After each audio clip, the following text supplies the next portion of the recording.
people in the crowd here. The whole motivation for getting things done the right way and getting the championship was for you. So more than 20 years before that apology, Reggie Miller thought he had one last real chance to win the only thing missing from his career, an NBA championship. The year before, Indiana won 61 games, but Detroit ended their season in the Eastern Conference Finals. So when the Pacers came back the next season, this wasn't supposed to be a farewell tour. Reggie was nearing the end, but Indiana believed it had unfinished business. With Jermaine O'Neal, Ron Artest, and Stephen Jackson around him, Reggie believed this team could finally finish the job. Only a few weeks into the season, Indiana returned to Detroit. Reggie wasn't playing that night because of a broken hand, but with less than a minute left, the Pacers were up by 15. The game was basically over.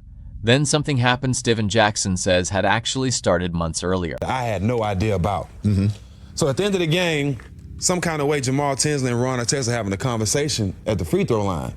I'm not knowing Ron is thinking about returning a foul to Ben from last year's playoffs. If I would have known that, I would have stopped him. We all know Ron wasn't in his right mind. He didn't need a battery in his back to do something stupid. He did that on his own. So he didn't need a battery in his back, but Jamal Tinsley put a battery pack in his back and told him, like, if you want to get this. Ben Wallace exploded after Ron Artest's hard foul. Players rushed in. Coaches came onto the floor, and for a few chaotic moments, it looked ugly but manageable. Eventually, Artest backed away and laid across the scorer's table. It looked like the fight was over. It wasn't. The Indiana broadcast. And Ben Wallace just threw something at him again. Ben's going to get a substantial fine and suspension if he doesn't really slow down here.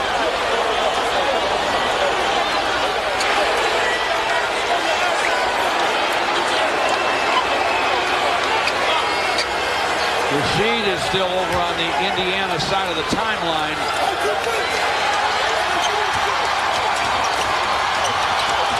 There goes Ben Wallace again. There goes Artest up into the crowd.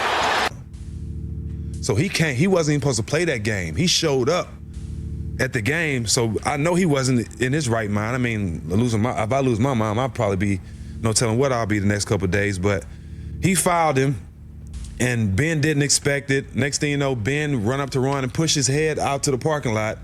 So his body's still staying here, but his head is in the parking lot. So we got to find a way to get his head back on his. The fight lasted only minutes, but what it did to Indiana lasted the rest of the season. Ron Artest was suspended for the remainder of the year. Stephen Jackson lost 30 games. Jermaine O'Neal received a long suspension too. In one night, the core of a title contender disappeared. Were you genuinely concerned you were going to get kicked out of the league? That you would lose, that your NBA privileges would be revoked? I actually thought my career was over. I actually did. Ron had been in trouble already, but I knew, it's never been a situation where a team went in there and start fighting fans. I knew this was something new, and it was bad for the league because they was trying to clean up the dress code at the time and make us wear suits and all that nonsense. But somehow the Pacers kept going. They survived the regular season, reached the playoffs, and beat Boston in 7 games. Then, almost cruelly, Reggie Miller's final playoff series brought him right back to Detroit. Same opponent, same rivalry.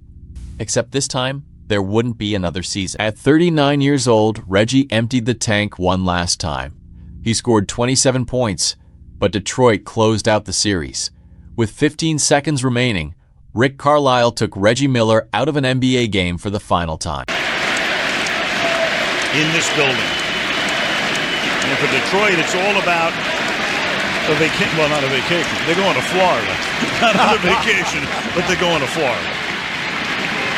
Hamilton put in the frosting on the cake. Larry Bird has watched his team. I mean, all things considered, play unbelievably magnificently. And Carlisle's going to take Reggie out of the game to let him get the ovation and the acknowledgement. And even Larry Brown comes out to all the way down the court. Stephen Jackson carried that night with him for more than 20 years. Reggie carried a different question. What could that Pacers team have become if that night in Detroit never happened? Malice and the Palace, let's go get this part out the way. A lot's been told about it.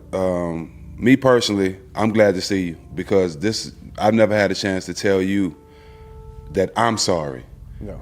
Just let me finish though, because we all understood what our motivation was for that season. It wasn't for us. It was for you. The whole motivation was for getting things done the right way, and getting the championship was for you. So, being a thug or nothing like that. So it meant a lot to me. But we never had a chance to talk about it. During the time has passed, so much time has passed, how have your relationship been with guys that was involved and guys that was on our team? First of all, I gotta take a drink because told you I didn't want to go there, man. I'm trying to hold mine in. All right, let me. You don't need to say that to me, man. Come on, man. So. We'll never know if Indiana would have won the championship, but that was Reggie Miller's last real chance. And after one night in Detroit, that team never got the chance to find out. That was Reggie Miller's final NBA game. As the ovation began, Detroit coach Larry Brown called another timeout so the moment could continue. After 18 seasons in Indiana, even the team that ended his career stopped to give Reggie his flowers one last time. Zoom. You know, the crowd is back into it, the game winds up, and Larry calls a timeout so he can bring his team to the other side of the court.